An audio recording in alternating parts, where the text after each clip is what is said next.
نور اس بات پر حد سے زیادہ پریشان ہوتی ہے کہ عالیان نے اس کی بات پر یقین نہیں کیا۔ نور کو یوں محسوس ہو رہا ہوتا ہے کہ دنیا میں کوئی اس کی بات پر اعتبار کرے یا نہ کرے، لیکن عالیان کو تو اس پر یقین کرنا چاہیے تھا۔ دوسری طرف عالیان کو بھی بہت برا لگ رہا ہوتا ہے، اور اب اسے اس بات کا یقین ہونے لگتا ہے کہ اس معاملے میں نور کی کوئی غلطی نہیں تھی۔ اصل قصور تو تحسین کا تھا، مگر اس نے خود کو بچانے کے لیے الزام نور پر ڈال دیا۔ اسی لیے جب عالیان نور سے بات کرنے آتا ہے تو نور پہلے ہی شدید غصے میں ہوتی ہے اور دل ہی دل میں بہت زیادہ افسوس بھی محسوس کر رہی ہوتی ہے۔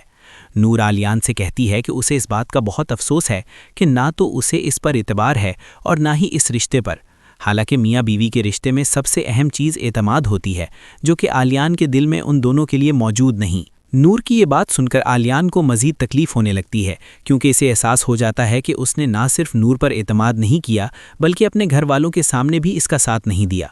دوسری جانب آہل شدید غصے میں ہوتا ہے، کیونکہ اب وہ نویرہ کو اپنی زندگی سے نکالنا چاہتا ہے۔ اسی ارادے سے وہ نویرہ کے پاس آتا ہے اور اس سے کہتا ہے کہ جب سے اس نے اس سے شادی کی ہے اس کی مشکلات کم ہونے کے بجائے بڑھتی ہی جا رہی ہیں، اور اس نے اپنی زندگی کا سب سے بڑا غلط فیصلہ نویرہ سے شادی کر کے کیا ہے۔